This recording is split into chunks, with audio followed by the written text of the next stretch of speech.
Down there,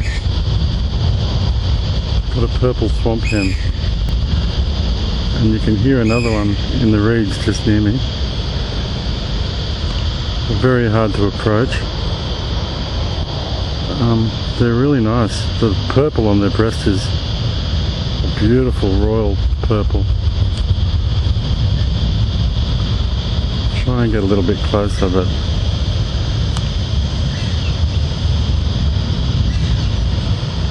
these guys are very easily alarmed.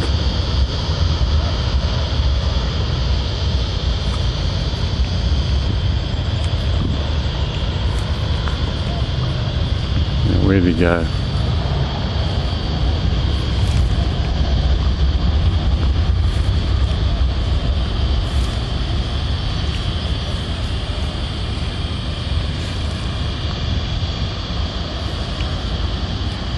We've had a few young this year.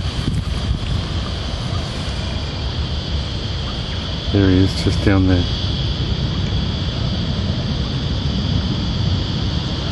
These guys are a grazing bird. They're a wader, but they graze mostly on aquatic plants, and you'll see them out on the fields as well.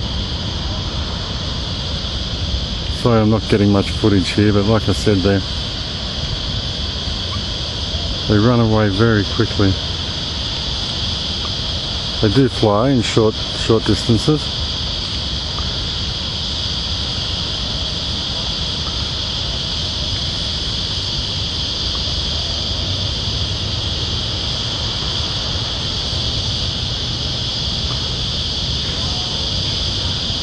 Anyway, that's a bit of a purple swamp hen. I'm sorry it wasn't much.